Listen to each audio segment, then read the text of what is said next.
सारी उम्मीदें हैं। हम भी बहुत बिल्कुल नया जोश लेके आए हैं और कुछ कर गुजरने की इच्छा रखते हैं। आज पूरे देश में हो सकता है हमारे जो क्रिटिक्स हैं उनको हमारे बारे में 100 गिले शिकवे हो सकते हैं, लेकिन एक चीज तो सारे मानते हैं कि इन लड़कों की नीयत साफ है, ये लोग ईमानदार हैं। मुझे लगता है यही एक बहुत बड़ा अचीवमेंट है हमारे देश की राजनीति के अंदर कि अगर ईमानदार लोग राजनीति में आए हैं, पूरी पार्टी की ईमानदारी के लोग कस्में खाते हैं। आज मेरा यहां आने का एक स्पेशल मकसद है। हम लोग एक नई किस्म की दिल्ली बनाना चाहते हैं, मॉडर्न सिटी बनाना चाहते हैं, लेकिन केवल अमीरों के लिए नहीं, अमीरों के लिए भी, गरीबों के लिए भी, मिडिल क्लास के लिए भी, सब तबकों के लिए एक अच्छा शहर, साफ सुथरा शहर, एक सपना है हम लोगों का। और ईश्वर ने एक मौका दिया है 5 साल का ये सपना पूरा करने के लिए। यहां आने का एक मेरा स्पेशल मकसद है। मैं इस मकसद को पूरा करने के लिए आप सब लोगों को आमंत्रित करने के लिए आया हूं, इनवाइट करने के लिए आया हूं। Please join us. आप सब लोग ज्वाइन कीजिए। अभी मिस्टर श्रीराम ने कहा कि हाउ कैन सीआईआई हेल्प। मैं आज पूरी लिस्ट लेके आया हूं sir, how can CII help. बहुत बड़ी लिस्ट लेके आया हूं सर, अभी एक एक करके बताऊंगा। सर सबसे एक मकसद हमारा है, अभी जब भी हम बात करते हैं ट्रांसपेरेंसी इंटरनेशनल की लिस्ट में ईमानदार शहरों, ईमानदार देशों की सूची में आई थिंक वी आर 80 और 82 और something, it keeps hovering around that. 70 हो जाते हैं, 80 हो जाते हैं। 5 साल के अंदर कम से कम दिल्ली शहर को हम दुनिया के टॉप के 5 ईमानदार शहरों में गिनाना चाहते हैं।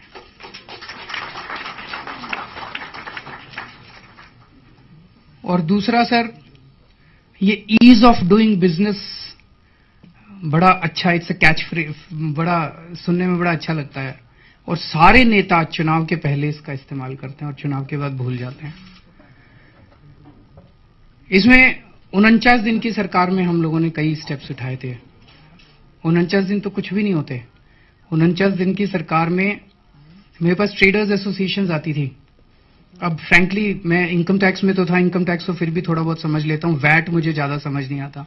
सो बहुत ट्रेडर्स एसोसिएशंस आती थी, मैं अपने वैट कमिश्नर को बुला लेता था, इनको बिठाता था, दोनों आपस में डिस्कस करते थे, एक दूसरे को मैं बीच में बैठ जाता था and at the end of it आधे घंटे के अंदर हम नोटिफिकेशन पास करके कई सारे रूल्स को हम लोगों ने खत्म कर दिया, कई सारे फॉर्म्स को हम लोगों ने खत्म कर दिया। जो आप वैट देते हैं उसका जो रिफंड आपको क्लेम करना होता है, वो दिल्ली में प्रोविजन था कि आप रिफंड क्लेम नहीं कर सकते। सो कई सारे ट्रेडर्स ऑर्गेनाइजेशंस आए, we have already passed a notification and pass the law, VAT amendment कर दिया। नाउ लो ट्रेडर्स अपने, कहने का मतलब ये है कि हम बिजनेस को एनकरेज करना चाहते हैं, बिजनेस को प्रमोट करना चाहते हैं, क्योंकि प्राइवेट बिजनेस बढ़ेगा तभी जॉब्स क्रिएट होंगे। तभी मेरे पास सवेरे मैं जनता से मिलता हूं, लंबी लाइन लगी होती है लोगों की, उसमें से आधे से ज्यादा लोग मेरे से नौकरी मांगने वाले होते हैं कि जी कहीं नौकरी दिलवा दो। अब सरकारी नौकरियां तो दे नहीं सकते सर, सरकार को तो एक्सपैंड कर नहीं सकते सरकार तो जॉब्स जो क्रिएट होंगे वो तो प्राइवेट सेक्टर में ही क्रिएट होंगे। तो वो नौकरी लेने वालों की तो नौकरी तो आप ही लोग देंगे सर। आप लोगों की जो दिक्कतें हैं उनको सॉल्व करना मेरा काम है, उनको दूर करना मेरा काम है। तो 5 साल के अंदर when we talk of ease of doing business, उसमें शायद हमारे भारत देश का नाम 140 या 142वें नंबर पे आता है, if I am not wrong. Delhi को सर हम 5 साल के अंदर टॉप के 5 शहरों में, दुनिया के टॉप के 5 शहरों में कर देंगे, ये हमारा वादा है and we are very very confident that we will achieve that. जब भी मैं मुख्यमंत्री बना, अभी थोड़े दिन पहले मेरे पास फाइल आई कि जी पता नहीं कितनी, बोले 1000 और डीटीसी की बसें खरीदनी है। सुनने का कि हमारे पास कहां पैसा है बसें खरीदने के लिए, दिल्ली सरकार कब तक बसें खरीदेगी, हम कितनी बसें खरीद लेंगे, 1000 1500, जबकि आज दिल्ली को इतनी ज्यादा बसों की जरूरत है। सो मैंने चीफ सेक्रेटरी को बोला, मैंने कहा prepare a proposal that we can invite the private sector participation to participate in Delhi transport sector. अगर हमने इसके रूल्स अच्छे बना दिए, सरकार का काम है रूल्स, फेयर रूल्स बनाना और उनको इंप्लीमेंट करना। अगर कोई रूल ब्रेक करे So there should be certainty and swiftness of punishment. Otherwise, हमारा काम बसें चलाना नहीं होना चाहिए. That should be thrown open to the private sector. So now the Chief Secretary is preparing a proposal. अगर हम इसको private sector के लिए attractive बना दिया, तो 1000 नहीं, मुझे लगता है दिल्ली में एक साथ 10,000, 15,000 बसें एक साथ आ सकती हैं. अब सर मैं एक एक करके बताता हूं कि CII से मुझे क्या क्या उम्मीद है. Sir technology can play a big role. और आज हमारी जो समस्याएं हैं, एक छोटा सा एग्जांपल देता हूं. दिल्ली में 50% Delhi does not have sewer pipelines. They don't have sewer connection. पूरा सीवर वो नाली में बहा देते हैं. दिल्ली में 20% of Delhi does not have water connections. तो मैंने दिल्ली जल बोर्ड के सीईओ को बुलाया. मैंने कहा कि अगर पूरे दिल्ली में सीवर की पाइपलाइन बिछानी हो तो कितना खर्च. 30,000 crore rupees is required. 30,000 crore रुपया चाहिए सीवर की पाइपलाइन डालने के लिए. कहां से आएगा. और वो नाली में बहा देते हैं. वो सारे नाली फिर यमुना में. कुछ लोगों ने दे क्रिएटेड बायोडाइजेस्टिबल टॉयलेट्स. उसको हमने कुछ जगह यूज किया. Very successful. Our soldiers are using it at Siachen. So technology can play a great role. So इसमें मैं पिछले 2-3 दिन से कई कंपनीज ने आके प्रेजेंटेशन दिया है कि कैसे हम वाटर को रिसाइकिल कर सकते हैं. सीवर को in technical terms they call it black water. कैसे ब्लैक वाटर को क्लीन कर सकते हैं by not creating big plants. मान लीजिए 100 200 घरों पे, 300 घरों के क्लस्टर पे हम छोटे छोटे वाटर रिसाइकलिंग प्लांट लगा दें. छोटे छोटे सीवर रिसाइकलिंग वो लगा दें. और वही पानी एक किचन में चला जाए और दूसरा टॉयलेट में चला जाए. आई थिंक एकदम से हमको फिर 30,000 करोड़ रुपए की जरूरत नहीं है. मैं कैलकुलेट कर रहा था कि जितना सीवर डेवलपमेंट चार्जेस और वाटर डेवलपमेंट चार्जेस एक घर से हम लेते हैं, उतने पैसे में लोग अपना अपना छोटे छोटे प्लांट्स पूरे दिल्ली के अंदर लगा सकते हैं. सो आप में यहाँ पे बहुत सारे लोग होंगे. If you have ideas on water recycling, water recharging ground water recharging. आज हम दिल्ली के पास अपना पानी नहीं है. 70 या 80 MGD पानी, मिलियन गैलन्स पर डे का पानी हम दिल्ली में ग्राउंड वाटर से जनरेट करते हैं. That's all we have. बाकी यूपी से लेते हैं, गंगा से लेते हैं, यमुना से लेते हैं, हरियाणा से लेते हैं, पड़ोसियों से लेते हैं. अब पड़ोसियों ने भी कहना चालू कर दिया जी और पानी नहीं दे सकते हम. वो कब तक देंगे हमें पानी. And Delhi is a growing city. तो दिल्ली को अब अपना समाधान खुद निकालना पड़ेगा. सो एक मेरी रिक्वेस्ट ये है कि if you have any solutions on water, and I think recycling से, रिचार्जिंग से, there are many cities around the world who have it's not a rocket science. If you have any ideas on water recycling or water recharging, would you please come to us, tell us. तो जो भी अच्छी technology होगी उसमें then we can go ahead. दूसरा sir, हमारे दिल्ली से एक बहुत ही अच्छी नदी बहती है यमुना, लेकिन आज वो बिल्कुल नाला बन गई है. और मुझे बताया गया है कि दुनिया के अंदर कई नदियां हैं जिनको, थेम्स का एक एग्जांपल हम लोग लेते हैं. जर्मन से अभी German ambassador came with his whole team and they told कि जर्मनी के अंदर उन्होंने नदी पूरी साफ कर दी है. सो अगर यमुना को साफ करने के लिए नंबर 1, नंबर 2, यमुना का पानी गर्मियों में, रेनी सीजन में इतना पानी उसमें जमा होता है कि बाढ़ आने वाली स्थिति पैदा हो जाती है. उस पानी को हम स्टोर नहीं कर सकते क्या किसी तरह से. Can we store that water so that when we need that water तो उसको नीचे रिचार्ज करें, उसको कहीं स्टोर करके रख लें.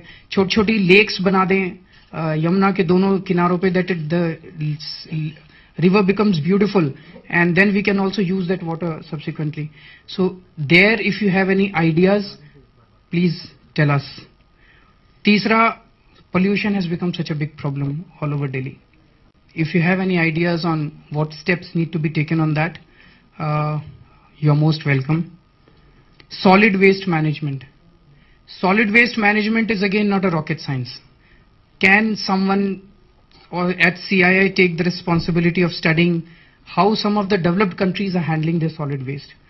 How London is doing it, how Washington is doing it, how New York is doing it, how Germany is doing it, how France is doing it. If you could tell us what are the various ways. तो अगर एक बारी अगर एक technology हम identify कर ले तो ग्लोबल टेंडर करके हम लोग बुलाएंगे ना उन कंपनीज को यहाँ पे अपनी दिल्ली को साफ करने के लिए. So can CII take up this job of handling. मुझे तो बताया गया आज म्युनिसिपल कॉर्पोरेशन हमारा पता नहीं कितने करोड़ रुपए सॉलिड वेस्ट मैनेजमेंट के लिए खर्च करता है. पहले घर घर से कूड़ा इकट्ठा करता है, फिर उसको ढलाव पे डालता है, फिर वहां से ट्रांसपोर्ट करता है, फिर लैंडफिल साइट पे जाता है। इतना पैसा मुझे तो बताया गया कि actually you can earn revenue out of solid waste. Solid waste is actually a source of revenue, you don't need to spend money on that. उसके बाद सर सफाई, दिल्ली बहुत ही गंदा शहर है और हमारे देश की राजधानी है। शर्म आती है हम लोगों को जब हम दिल्ली के अंदर। So again it's not a rocket science, the way they handle the cleanliness of in western countries, अपने अपने शहरों की सफाई अब हम को कर तो रहे हैं इसको। अभी तो झाड़ू लगाते हैं, सुबह सुबह आप देखेंगे झाड़ू लगाते हो, वो झाड़ू यहां से लगाते हैं, मिट्टी यहां डाल देते हैं, वो गाड़ी एक आती है, वो मिट्टी यहां से उड़ के यहां आ जाती है। So we need to use the mechanised sucking machines, जिसको हम कहीं कुछ जगहों पे ट्रायल बेसिस पे कर रहे हैं। एंड इसमें सतेंद्र जैन हमारे पीडब्ल्यूडी मिनिस्टर, उन्होंने ये भी कहा है कि बहुत सारी सड़कों के ऊपर दोनों तरफ घास लगा के will try to do the beautification. But if you can study some of the cities across the world and if you can come up with a comprehensive plan on how we can create a neat and clean city. Similarly roads, हमारी सड़कें, corruption तो एक part है कि corruption होती है इसलिए सड़क जो है वो बनती है और बनने के 5 साल का गारंटी होती है, वो साल भर में ही टूट जाती है। But I think now there is very advance technology available for road construction also, कि सड़क बनेगी और वो अब तो 20-20 साल, 25-25 साल भी सड़कें नहीं टूटती है। So can we have ideas on that. Similarly transport का मैंने बताया। वाईफाई हमने बोला था हम फ्री वाईफाई करेंगे। जब हमने बोला था हमारा सपना बड़ा छोटा सा था, लेकिन जब हमने इसके ऊपर अब काम करना शुरू किया तो हमें पता चला, जब हम बोलते थे ना चुनाव के टाइम में हम पूरी दिल्ली को फ्री वाईफाई करेंगे, तो ये मीडिया वाले पूछा करते थे पैसा कहां से आएगा। तो अब मेरे को पता चला है कि वाईफाई को फ्री करने में पैसा देना नहीं पड़ेगा, हमें एक्चुअली पैसा मिलेगा। जो टेंडर कंडीशन होगी वो ये नहीं होगी कि कितना पैसा, हम पूछेंगे कितना ज्यादा पैसा कौन पार्टी देगी। It opens up huge business opportunities अगर आपने अपने पूरे शहर को वाईफाई से कनेक्ट कर दिया। And that is what I am told, मतलब infinite business opportunities if you could provide that connectivity all across the city. So we need ideas on that, और जो भी आइडिया दें तो उसमें फाइनेंसेस कहां से आएंगे ये भी थोड़ा सा। अभी हमने बजट एक्सरसाइज शुरू की है, वो भी बड़ा इंटरेस्टिंग है। नॉर्मली बजट कैसे बनते हैं? नॉर्मली क्या होता है, बजट हर डिपार्टमेंट से पूछा जाता है, हाँ भाई कितना तुम्हारा खर्चा, पिछले हर डिपार्टमेंट कहता है जी पिछले साल हमारा 100 करोड़ का खर्चा था, इस बार 110 करोड़ दे दो, 10% इंक्रीज दे दो। That's how the budget is made. और वो सारी इन्होंने तैयारी कर रखी है हमारी सरकार बनने के पहले ही। अगर हम चाहें तो कल बजट प्रेजेंट कर सकते हैं, लेकिन हमने इसको 4 हिस्सों में बांटा है बजट एक्सरसाइज को। जनता की प्रॉब्लम्स किस्म किस्म के लेवल पे, एक है पूरे दिल्ली की प्रॉब्लम्स हैं, और एक है मेरी गली, मेरे मोहल्ले, मेरी घर, मेरी प्रॉब्लम्स है, छोटी छोटी प्रॉब्लम्स है। मेरे घर के सामने स्ट्रीट लाइट नहीं जल रही, मेरे पार्क का दीवार टूटी हुई है, वो छोटी छोटी प्रॉब्लम्स हैं। उन छोटी छोटी प्रॉब्लम्स बड़ी, the wearer knows where the shoe, वो बहुत बड़ी बन जाती हैं आम आदमी के लिए। तो उसके लिए हमने एक एक्सपेरिमेंट शुरू किया, decentralisation of decision making. Delhi की 12 विधानसभाओं के अंदर हमने एक एक विधानसभा को 20-20 करोड़ रुपए का बजट अलॉट कर रहे हैं, और उस विधानसभा को 40 हिस्सों में बांट दिया हमने। और एक एक हिस्से के अंदर वहां के वोटर्स की मीटिंग होगी, which will start from 12th of April। 12 अप्रैल को होंगी, 19 अप्रैल को होगी और 26 अप्रैल को संडेज को होंगी। और वहां पे लोग आके बताएंगे, 20 करोड़ रुपए को हमने 40 हिस्सों में बांट दिया, तो 50-50 लाख रुपए एक एक मोहल्ले के अंदर में आ गए। अब वो आके बताएंगे जी मेरी वो लाइट ठीक करा दो, मेरा यहाँ पे सड़क ठीक करा दो, मेरा पार्क ठीक। जो जनता कहेगी वही काम होगा उससे। तो वहां पे सारे काम लिख लिए जाएंगे और लास्ट में उन कामों पे वोटिंग होगी।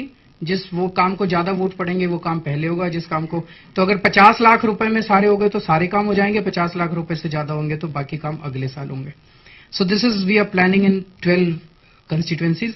तो एक्चुअली ऑन द स्पॉट जो जनता डिमांड करेगी कि नहीं, तो आपको एक सड़क ठीक कराने में नानी याद आ जाती है। आप चक्कर काट काट के unless you are very well connected, आप जिंदगी बिता देते, 2-2, 3-3 साल लग जाते हैं, आपकी सड़क ठीक नहीं होती। यहाँ पे you come there, you demand, वहीं पे ऑन द स्पॉट आपकी डिमांड जो है वो पूरी की जाएगी। And administrative approval, financial sanctions, everything granted.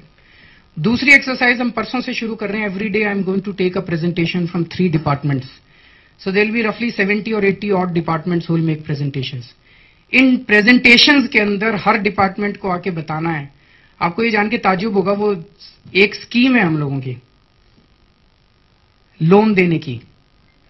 तो एक बारी जब मैं नया नया आया तो वो उस डिपार्टमेंट के हेड मुझे कॉल ऑन करने आए. तो I was just talking to him. तो उनसे पूछा मैंने कहा, तो उन्होंने कहा जी लोन देते हैं हम फलाने फलाने. सो मैंने कहा पिछले कितना बजट है तुम लोगों? कहते जी 40 करोड़ रुपया हम लोगों ने अपने डिपार्टमेंट पे खर्च किया, सैलरीज, एडमिनिस्ट्रेशन. मैं कहा पिछले साल कितने लोगों को लोन दिए? एक आदमी को लोन दिया 5 लाख रुपए का. You'll be surprise to know 40 crore रुपए का सैलरी और एडमिनिस्ट्रेशन और बजट दे रहे हैं. फिर वो खुद ही कहता है सर इस डिपार्टमेंट को वाइंड अप कर दीजिए. ऐसे बहुत डिपार्टमेंट्स हैं.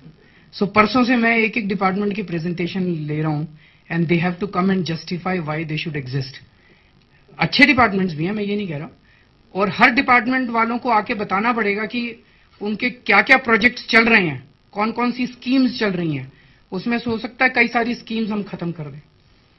दूसरी चीज, ये 10 मई तक ये चलेगा. इन द मीनवाइल हम अगले 2-3 दिन में इश्तिहार निकालने वाले हैं दिल्ली के अंदर कि अगर आपके पास दिल्ली के बजट के लिए आइडियाज हैं तो आप हमें आइडियाज दीजिए. जो जो लोग आइडियाज देंगे एंड जो हमारी एक टीम बनेगी ऑफिसर्स की, जो आइडियाज अच्छे मिलेंगे उनको 11 मई से 20 मई के बीच में हमारी सारी कैबिनेट बैठ के उन सिटीजन्स को की प्रेजेंटेशन सुनेगी. 11 मई से 20 मई के बीच में. और चौथी और आखिरी एक्सरसाइज है रेवेन्यू के लिए. अभी आप देखोगे कि एक आदमी आईएएस अफसर बन जाता है, 21-22 साल की उम्र में एग्जाम देता है और उसके बाद जिंदगी भर वो उसकी नौकरी भी पक्की, उसकी तनख्वाह भी पक्की, उसकी सारी सब कुछ पक्का. उन्हें सोचने का मौका ही नहीं दिया जाता. It's not their fault, I think it's a systemic problem. उन्हें कभी सोचने का उनको चैलेंज ही नहीं दिया जाता. इस बार हम कुछ डिपार्टमेंट्स में ऐसा कर रहे हैं. तो अभी हम एक सर्कुलर निकालने जा रहे हैं कि वैट कमिश्नर और एक्साइज कमिश्नर कौन बनना चाहता है. आईएएस और डानिक्स में सारे ऑफिसर्स में सर्कुलेट करेंगे कौन बनना चाहता है. जो बनना चाहता है वो हमें बताए कितना पैसा इकट्ठा करके देगा इस साल, और उसका क्वार्टरली माइलस्टोन दे कि 3 महीने में इतना दूंगा, 6 महीने में इतना दूंगा, 9 महीने में इतना और 12 महीने में इतना.